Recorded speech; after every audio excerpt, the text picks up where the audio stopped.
Está começando na Rádio NN. O programa mais saudável do rádio. Saúde em Foco. Saúde em Foco. Sua consulta no rádio. Saúde em Foco.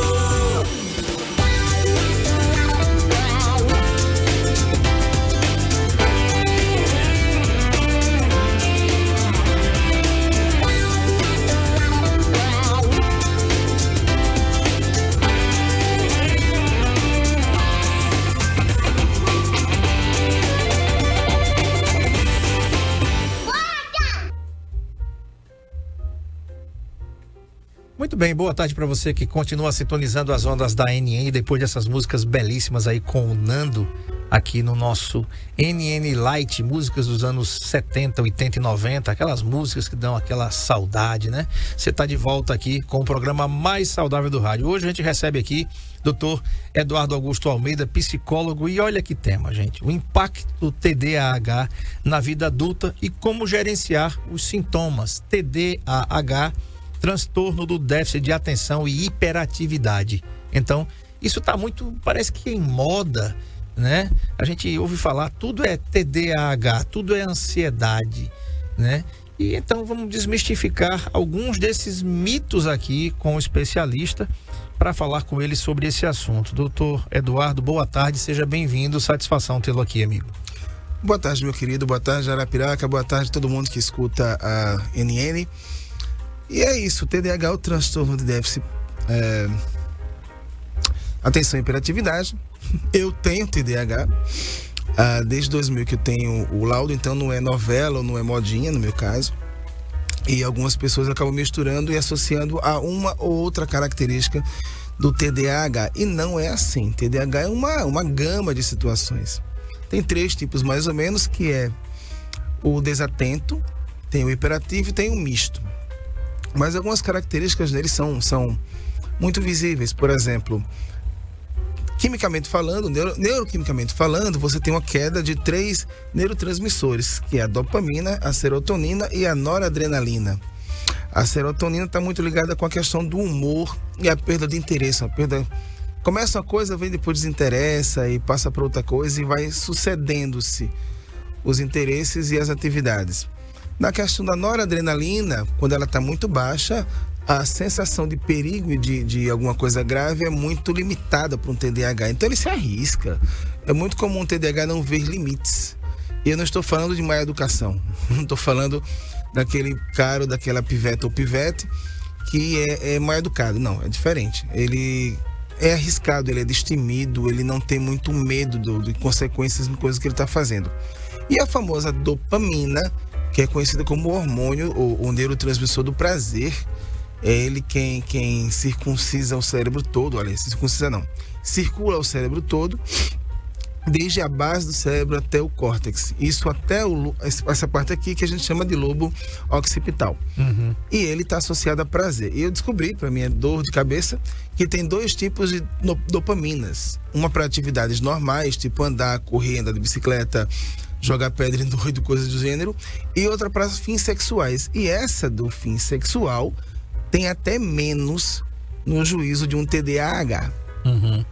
Eduardo, o que exatamente é o TDAH e como ele se manifesta na vida adulta, já que você se descobriu há 25 anos atrás portador do transtorno? É muito fácil um TDAH enjoar de alguma coisa. É muito fácil. Ou enjoar, ou perder o interesse, ou jogar tudo para lá. E às vezes isso é confundido com depressão e em alguns casos ansiedade. Então é muito fácil haver uma confusão. Embora todo TDAH é ansioso, mas nem todo ansioso tem TDAH. Tem que registrar esse fato aí. A gente, estou falando como quem tem TDAH, vai procurando de interesse em interesse alguma coisa que nos supra, que seja maior, que nos dê mais prazer, ou que você consiga ter uma gama de interesse maior. Outra coisa que um TDAH precisa ter é isso aqui, ó.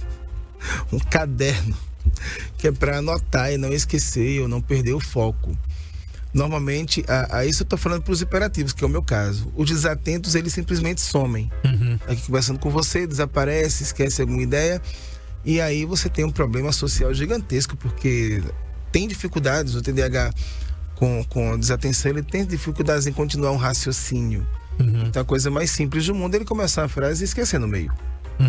Manter um relacionamento, coisas bobas, tipo esquecer uma toalha em cima da cama, um sapato virado, você pede para ele comprar a coisa, ele volta. Ah, você era para comprar o quê mesmo? Então isso causa um transtorno gigantesco na vida, não só dele, mas de todo familiar, dos cônjuges, filhos, enfim. Esquecer compromisso. É a coisa mais comum no TDAH adulto. Eduardo, as pessoas acham que o TDAH é algo exclusivamente da infância, né? Por que ele continua na vida adulta e quais os desafios específicos dessa fase? Veja, a gente está falando de 3 neurotransmissores que simplesmente não são produzidos a contento. O cérebro de uma criança começa a não produzir isso e na idade adulta começa a produzir até menos.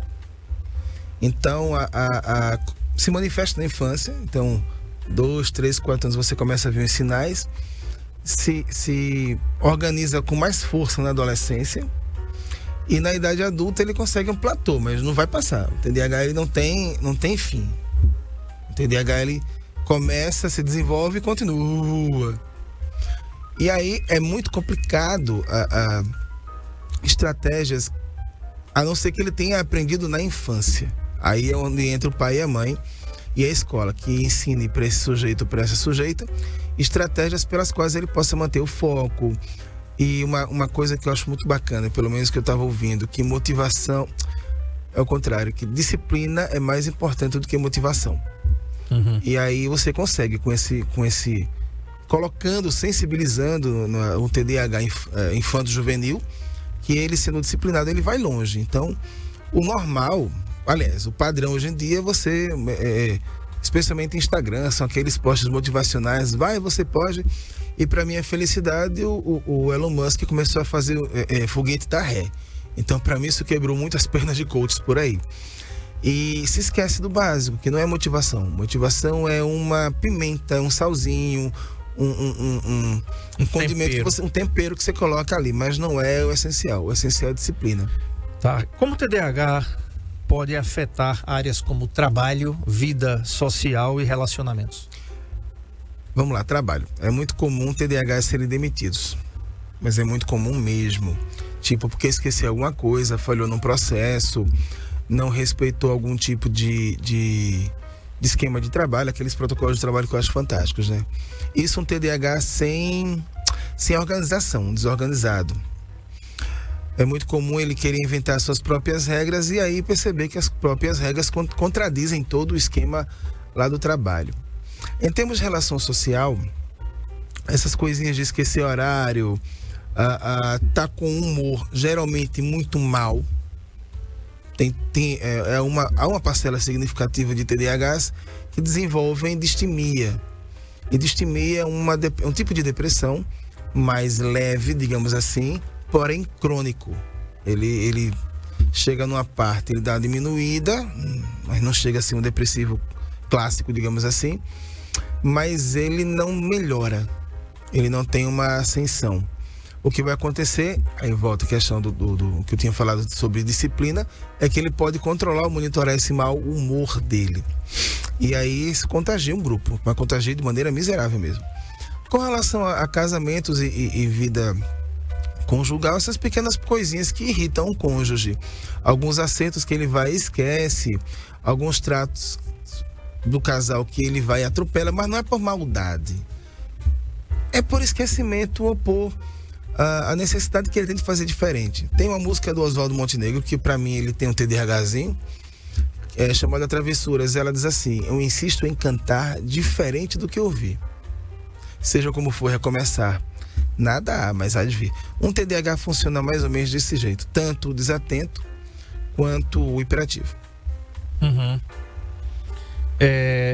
Existe diferença entre TDAH na infância e na fase adulta e como ela pode se manifestar ao longo dos anos? Eu pergunto isso porque algumas pessoas, não iguais a você, que descobriu há 25 anos atrás que tinha, né, que tem TDAH, muitas pessoas descobriram agora, recentemente, porque está se falando muito nisso, se fala muito nisso, de repente vai fazer uma avaliação e diz assim: eu fui diagnosticada com TDAH. Então, qual é a diferença de se descobrir isso na infância ou na fase adulta?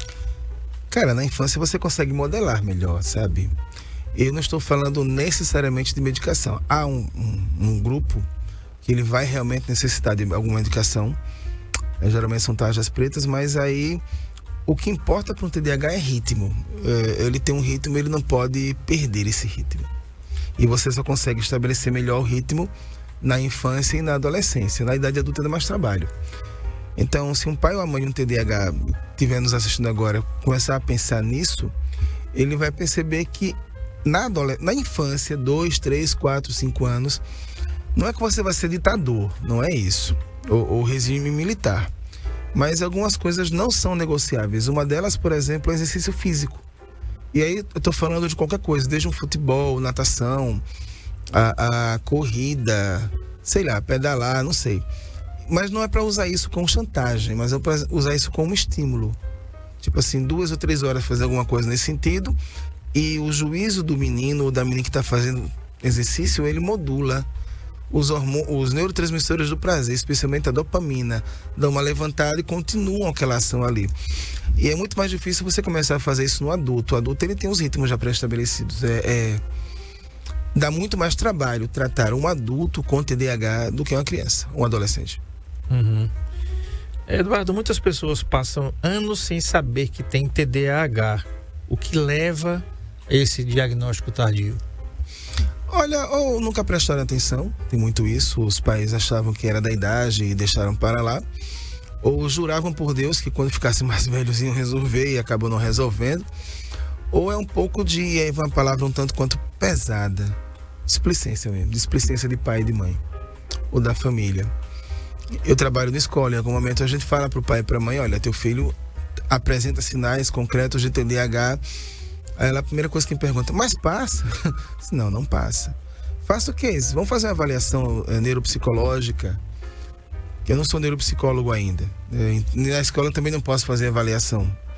Não está no escopo do trabalho do psicólogo escolar. Mas a gente vai indicar uma clínica, algum colega que faça, e o pai simplesmente não faz. Uhum. Deixar para lá, não é pressão, você está falando demais. E aí vai comprometer o futuro de uma criança.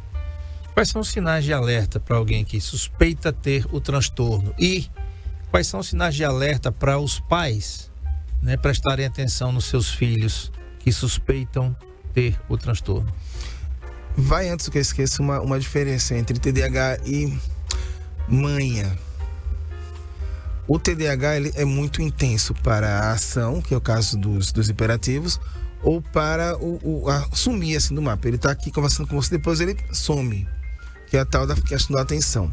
Então, qualquer extremo para os dois lados, ou é muito desatento, ou é muito imperativo, é um bom sinal, acho que é um sinal indicativo. A questão de ter prazer nas coisas e de abandonar as tarefas com muita facilidade, isso é outro sinal interessante para se investigar. Mas a manha ou a birra, ela não quer dizer que necessariamente o sujeito tenha TDAH. Muitas vezes, a maioria delas, 95%, 97%, manha ou birra, ou aquele menino ou aquela menina que é chato no sentido de querer só aquilo e aquilo, é sinal de educação falida. É sinal de pai e de mãe que não põe limite. Isso é uma diferença gigantesca no contexto clínico. Porque o neuropsiquiatra, o neuropsicólogo vai dizer, olha, não tem TDAH. E é meio complicado dizer para um pai que ele educou seu filho de maneira inadequada. Não é uma fala muito bonita, uma fala muito boa você dizer para um pai. Porque esta questão da manha, ela é diferencial no diagnóstico. Se o sujeito não tem nenhuma variação para esses lados e apresenta uma manha gigantesca, ou ou querer só aquilo, só um programa, só uma matéria, não, isso não é TDAH. Decididamente, isso não é TDAH. Então, pais e mães têm que estar atentos para eles em casa poderem fazer essa diferenciação. O que acontece é que pai e mãe não vê as próprias falhas de criação. E aí começa a colocar a culpa em todos os outros agentes, na escola, no próprio menino, mas aí não olham o estilo de criação que eles têm na própria residência, e isso vai quebrar o menino ou a garota pro resto da vida. Eduardo, muito tem se falado sobre a questão dos smartphones, das telas, o uso das telas, inclusive com a proibição dos celulares em sala de aula, algo que vinha impactando significativamente uma geração inteira, por conta do não gerenciamento correto desse recurso, né? Você acredita que isso tem alguma ligação com a chegada do TDAH na vida dessas pessoas? Olha, nós nascemos com isso. Nós nascemos com o cérebro programado para produzir menos. Isso aqui é fonte direta de dopamina. Isso aqui é fonte direta de prazer. Mas vale a pena fazer um recorte. Há uns casos, eu estava observando na internet, relato com pai e com mãe, de garotos e garotas que avançaram nos pais para bater, para morder e fazer aquele escândalo. E eu tenho lá minhas dúvidas, como eu tinha falado há uns 2, 3 minutos atrás, se isso é TDAH. Ou tem outra patologia, que é a síndrome de estimulação por tela. É o cara que é viciado em telefone, mas ele não é necessariamente um TDAH. Vale a pena fazer essa distinção. Claro que para o TDAH isso aqui é fonte direta de prazer sem fazer muito esforço.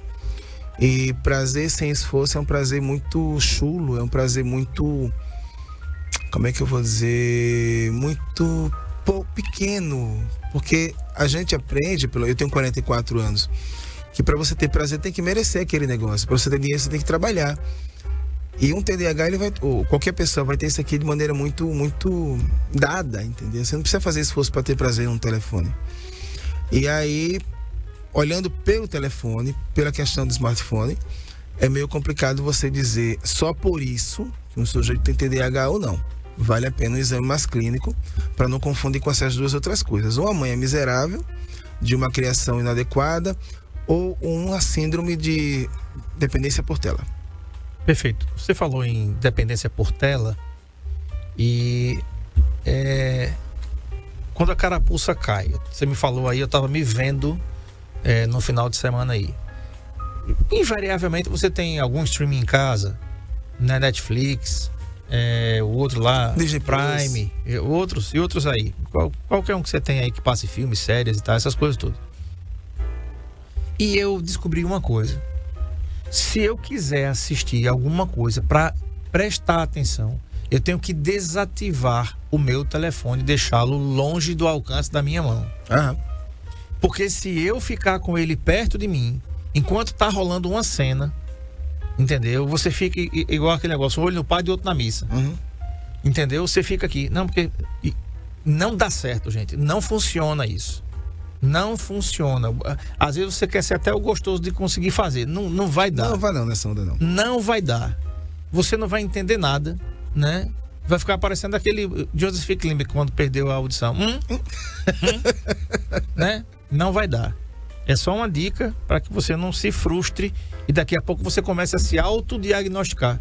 E aí, pra gente ir aqui pro intervalo, Eduardo, que é o seguinte. Tem gente que, igual aquele filme lá do Paulo Gustavo, né, que a mulher dizendo que tinha alguma coisa, diz, eu tenho isso. Se eu tô para falecer, gente, né? Imitando aqui o Paulo Gustavo, que saudade que eu tenho desse cara. Ele era um gênio. Ele é fantástico. Né? Lamento profundamente a ida precoce do Paulo Gustavo. Gostava muito dos seus filmes, gosta muito dos seus filmes. Mas tem gente que não pode ouvir falar em nada, porque tem isso, né? E tem alguém agora que está ouvindo o Saúde em Foco aqui dizendo, eu tenho isso. Qual é o perigo que a gente tem aí de estar transformando 230 milhões de brasileiros em portadores aí do transtorno de TDAH? Com o advento do Google, e pior ainda com a inteligência artificial, as pessoas, em vez de procurarem especialistas, querem as coisas mais rápidas e jogam no Google, vê uma entrevista e começa a se autodiagnosticar. Isso é um perigo gigantesco. Exemplo meio bobo, tem 21 anos que eu sou psicólogo e eu não consigo, numa primeira consulta, bater o olho na pessoa e dizer você tem. Não, não é assim que funciona. A gente tem que olhar uma história, tem que olhar um passado. Tem uns elementos que tá lá nos livros de patologias clínicas que vão modificando, tem pesquisas atuais. E um conselho, assim, não se automedique nem se autodiagnostique. Não faça isso. Procure um especialista, procure um psicólogo, um neuro. O psiquiatra é um pouco mais embaixo, porque ele vai entrar com a medicação, mas ele vai pedir a avaliação de alguém, de um de nós, por exemplo. Então, cuidado com a tua saúde mental. Então, esse tipo de entrevista é um alerta. Mas é um alerta para você olhar o teu comportamento e procurar um técnico, procurar um especialista na área para poder fazer o diagnóstico. Mas eu não vou dizer que 1 mais 1 são 2. Uma coisa é ciência psicológica. A gente tem um contexto histórico, social para olhar. Matemática não. Matemática 1 mais 1 vão ser 2. Para sempre. 2 mais 2 e 2 vezes 2 vão ser 4. E psicologia não é assim. Uhum. Aliás, a vida humana não é assim. Tem muita variável que a gente pode entrar num caminho e ir por outro lado. Por exemplo, uma coisa que eu tinha esquecido. Todo TDAH tem algum tipo de mania. Ficar batendo alguma coisa assim ou... Mas a parte apresenta, a parte não apresenta.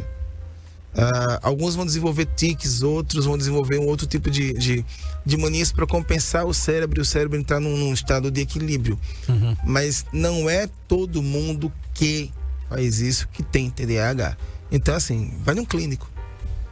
Ok, perfeito. Vamos para o intervalo. Na volta, a gente continua falando com o Dr. Eduardo Augusto Almeida, psicólogo, e esse tema aqui incrível que você escolheu para falar com a gente, doutor, que é esse tema aqui, o impacto do TDAH na vida adulta e como gerenciar os sintomas. Não sai daí não, eu volto já depois do intervalo.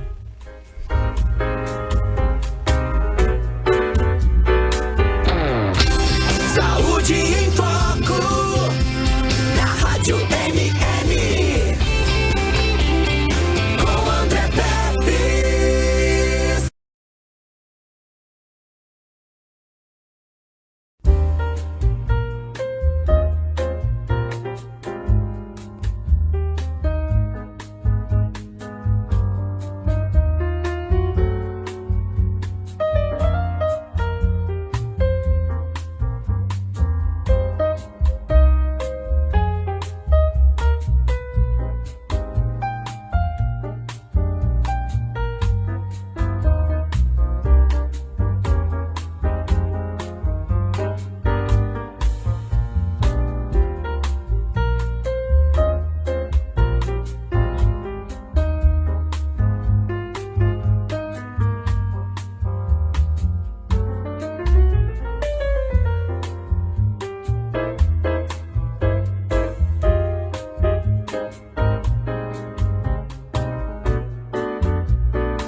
bem, de volta então com Saúde em Foco. Estou falando com o Dr. Eduardo Augusto Almeida, psicólogo, e o assunto, o impacto do TDAH, transtorno do déficit de atenção e hiperatividade, na vida adulta e como gerenciar esses sintomas. Eduardo, quais são os principais desafios emocionais enfrentados por adultos com TDAH, como ansiedade e baixa autoestima? Vamos lá, eu tinha dito no bloco anterior que um TDAH ele tem um mau humor do cão. Normalmente tem um mau humor terrível. E muda de estímulo, muda de atividade conforme o prazer que vai dando. Então, para todos esses dois pontos, disciplina, foco não na questão motivacional. Motivação não é o ideal para um TDAH. O ideal para o TDAH é disciplina. Faça chuva ou faça sol.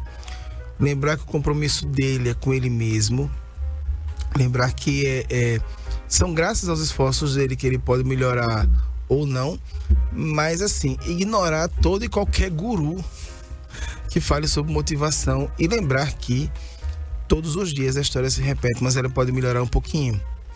Então, sensibilizar sobre o que tem, no meu juízo, ele é a base para uma vida eficaz.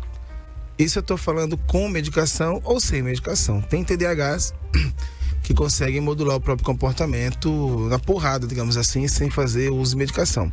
Mas temos que não, e tudo bem. Que não. Eu não vou dizer aqui o nome dos remédios, porque também eu não vou dar ideia para quem não precisa. Mas há umas desregulações neuronais e de neurotransmissores que vão precisar disso. Então não é um crime, não é um pecado usar ou não usar. Mas a base do tratamento de um TDAH é disciplina. Não é motivação, é disciplina. É lembrar que um dia de cada vez, uma hora por vez, e que quanto mais ele se obriga a fazer o que precisa fazer, ele cresce. Eu estou falando de um cérebro que produz menos dopamina, menos serotonina e menos noradrenalina. E é um cérebro que vai precisar compensar de alguma forma essa falta, essa ausência. Não é tipo um copo de café que você tomou, você vai e depois tomar de novo. Não. São exercícios, são programas de vida. Eu tenho uma matéria antigamente chamada Programa de Saúde. Uhum. Que é sobre você mesmo, a sua própria saúde mental. Uhum. E começa por sensibilização. Conscientizar não. Ninguém conscientiza ninguém. A gente no máximo sensibiliza um ao outro. E um TDAH vai precisar desse compromisso dele diário. Faça chuva ou faça sol. Como a terapia cognitivo-comportamental ela pode ajudar as pessoas com TDAH a lidarem melhor com os seus sintomas? O cognitivo comportamental ele vai ensinar mesmo. Vai ensinar o sujeito a modular os próprios pensamentos e a organizar como isso se reflete no comportamento dele. Então vão ser educação psicossocial, quase psicoterapêutica também.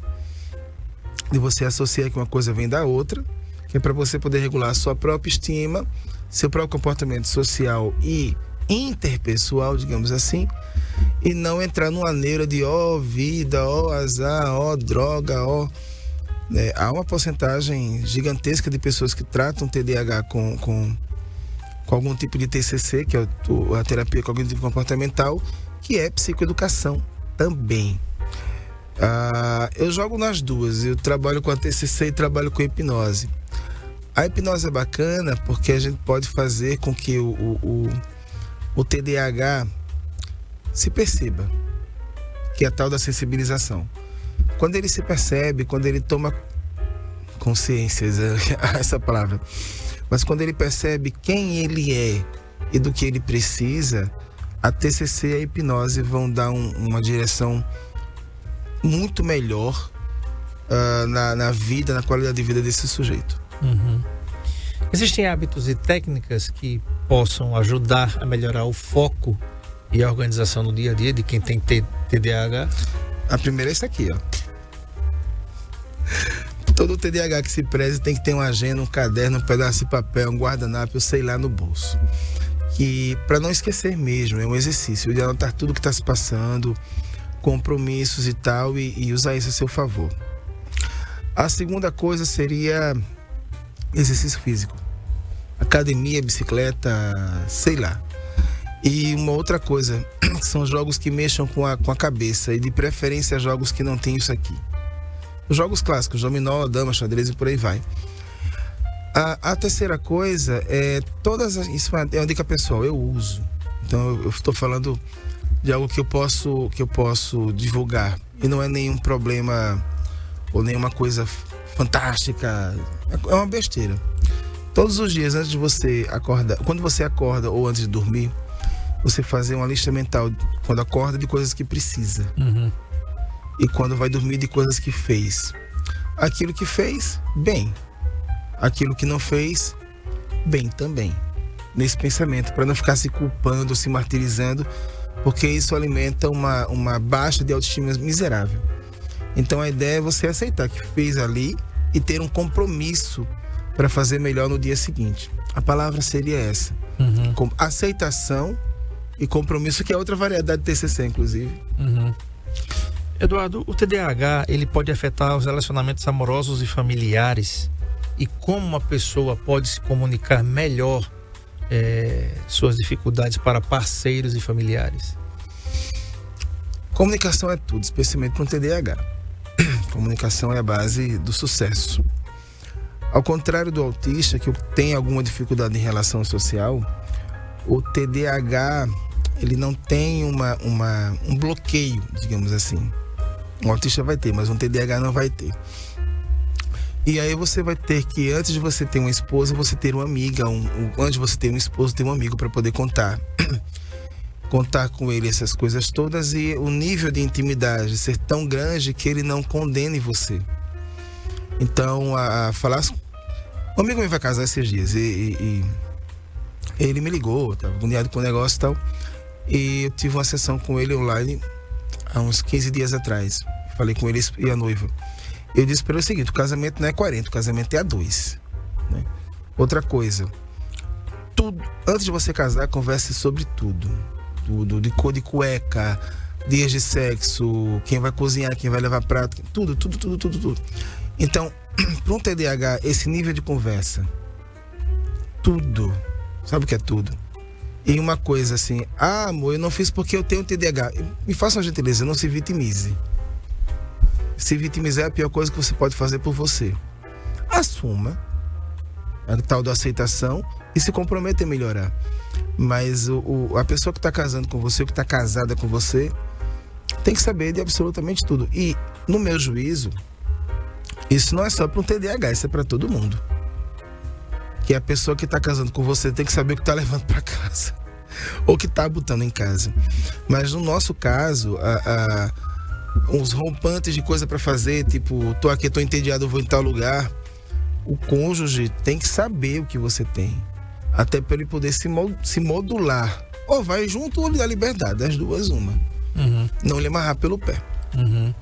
Como um adulto com TDAH, ele pode lidar com a impulsividade e a dificuldade em manter o foco em conversas e interações sociais? Vamos de frente para trás mesmo, né? A vontade de fazer uma coisa diferente, ela faz parte da gente, mas nem toda hora dá. E aí vale a pena uma música do Guilherme Arantes, que infelizmente nem tudo é exatamente como a gente quer. Tem hora que a nossa energia vai dar para fazer uma coisa diferente, tem hora que não vai dar. E aí eu tô pensando, por exemplo, em apostas online. Pensei agora, não sei porque lembrei do Tigrinho e Companhia Limitada. Seria legal com o TDAH nem chegasse perto disso. Nem chegasse perto. Mas voltando para o assunto do ímpeto de fazer as coisas, da impulsividade, a gente acaba, se você tem TDAH, ou não, se for só impossível, a gente tem que estar, antes de fazer alguma coisa, lembrar de pensar. Tem um cara que fala assim: se apaixonou, use seu coração, mas volte 2 casas e use seu cérebro. Antes de tomar qualquer decisão, pense se isso vai ser válido, se é necessário, se faz parte da resposta que aquele contexto está merecendo, para não falar nada que não devesse. Como TDAH, a gente fala muito rápido e muito sem pensar. E aí, algumas calejadas da vida me ensinaram a trocar o português. Eu não quero perder a ideia, eu só quero trocar o português. E a outra questão que era o TDAH. Fala de impulsividade da Organização, interação social. Interação social e organização. Interagir com os outros é sempre uma novela. A gente não sabe se é aquilo, e eu vou usar a frase do meu filho que tem TDAH, que ele não se sente o suficiente numa conversa. Pode ser que esteja conversando a mais ou a menos. Eu disse, meu filho, é o que deu. As pessoas vão ter que gostar de você do jeito que você é. Também serve para um TDAH. A gente tem como sociedade, tem uma tendência a querer agradar a todo mundo. Mas a primeira pessoa que a gente tem que querer agradar é a gente mesmo. Não é egoísmo, é amor próprio. Então o TDAH, sabendo disso, ele vai dizer o que quer de uma maneira menos dolorida, ou sabendo que vai pagar um preço, porque a gente sempre paga um preço. Se um TDAH se cala, ele estoura mais tarde, mas ele pode dizer o que está pensando sem ser aquelas palavras que vieram na cabeça dele. Ele pode trocar o português. E às vezes me vem isso no consultório e eu começo a olhar para o teto ou olhar para o chão. Aí um paciente perguntou, poxa, doutor, pode falar o que você quiser. Eu falei, não, você pode falar o que você quiser, eu não posso não. Que é para mudar o português e ficar mais interessante. Eduardo, qual é a diferença que as pessoas precisam ter entre o transtorno de bipolaridade ou transtorno bipolar e o transtorno do déficit de atenção e hiperatividade TDAH? No bipolar, você vai ter também uma queda de dopamina e uma queda de outro neurotransmissor chamado noradrenalina, mas não tem queda de serotonina. Importante. Um bipolar, ele vai ter mudanças bruscas de humor durante um dia, durante algum período. Um TDAH, não. Interessante isso. Um TDAH não vai sair da alegria para a tristeza assim. Ele vai sair da alegria para a tristeza, claro, algumas metas e algumas expectativas não sejam atendidas a tempo. Mas um bipolar, ele não vai ter essa sacada, ele vai mudar sem ter motivos para mudar. Tá tudo bem, ele começa a chorar, começa a ter raiva. Talvez seja um grande diferencial. E é muito difícil você ter alguém com as duas patologias. Outra dica interessante. 90 e tantos % dos casos, ou o cara tem um TDAH mal diagnosticado, ou uma bipolaridade mas as duas coisas não. É muito raro isso acontecer. Então, se o contexto é favorável, um TDAH não vai ter alteração de humor, mas um bipolar sim. Então talvez seja falando assim para um público leigo, o grande diferencial, a gente fala de avaliações diferenciais de transtornos. Então o grande diferencial seria isso. Um TDAH é mais constante nas suas frustrações, tipo assim, o tédio para um TDAH é de tal jeito, mesmices, comportamento repetitivo, trabalho bancário, digamos assim. Não estou dizendo que não tem bancário com TDAH, não é isso que eu disse. Mas um trabalho que você sempre repete, não tem desafios. E aí ele se entedia e esse tédio vira mau humor. Mas um bipolar, ele pode ganhar Mega Sena agora. São o quê? São tais horas aqui. Daqui a 7 minutos, ele tá chateado, tá com raiva de novo, mesmo tendo ganho a Mega Sena. E por fim, qual é o conselho principal que você daria para alguém que recebeu um diagnóstico tardio de TDAH e está tentando se adaptar? Olha, alguém perguntou para mim uma vez essa mesma coisa, só que no consultório. Eu disse, bom, primeiro eu amo o meu TDAH. Estranho, né? Por quê? Porque ele é meu. Não é porque eu nasci com um TDAH que ele tem exatamente que ser ruim. Na verdade, isso é uma fala para todo mundo, com ou sem transtorno. A gente tem que aprender a gostar de quem a gente é com tudo, com defeitos, com qualidades, com coisas boas e coisas não tão boas. Segundo, não adianta culpar ninguém, aconteceu, né? Não é culpa e eu costumo brincar que a gente pode trocar culpa por responsabilidade. Se eu sei que eu tenho um TDAH, então eu tenho que ser um bocado rígido com os meus programas. Não é que seja para evitar o tédio, mas para organizar a minha vida de tal maneira que o tédio não mande nele. A terceira coisa é procurar tratamento.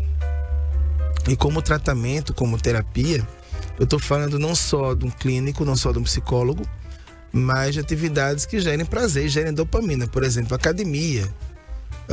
Para quem gosta de academia, eu entrei por motivos médicos sem gostar, mas eu tô fazendo. Porque não é que eu ame o negócio, é porque eu preciso do negócio. É diferente. O TDAH ele tem que entender que ele não faz porque quer, ele faz porque precisa. Uhum. E a quarta, tentar levar a vida o mais flexível possível. Tentar levar a vida sem amarras ou sem peso. Acho que a palavra correta seria sem peso. Porque aí vem a brincadeira, todo mundo é doido, né?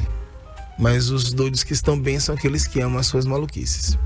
Perfeito. Conversei com o Dr. Eduardo Augusto Almeida, psicólogo, vai aparecer na sua tela aí. Você pode segui-lo aí no Instagram, psicólogo.eduardosm, tá? Um consultório em Arapiraca? Isso, peraí, daqui a pouco você vai dizer que é o telefone, Tom, peraí.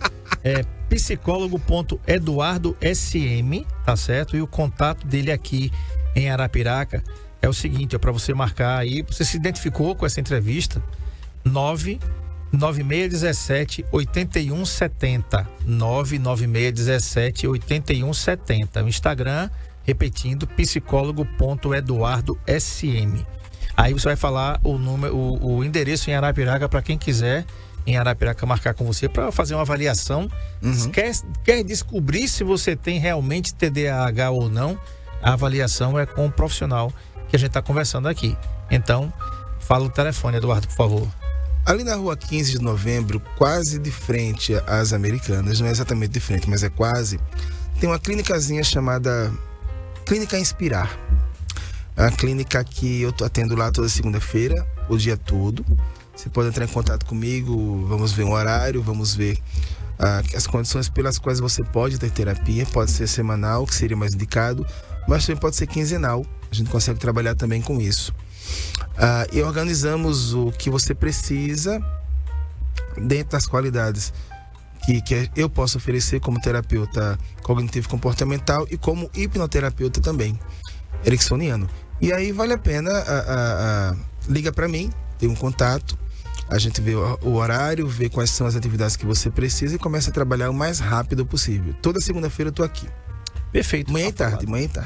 Perfeito, tá falado então. Então, na próxima segunda-feira, você já sabe que pode procurar Eduardo aqui ao vivo e em cores, desse endereço que ele falou aí também nesse telefone, tá legal? Muito obrigado, um ótimo final de semana para você, até segunda, se Deus quiser, às 13 horas você tem um compromisso com a gente aqui na NN e no NPlay, o programa mais saudável do rádio. Até lá e um bom final de semana. Tchau. Até.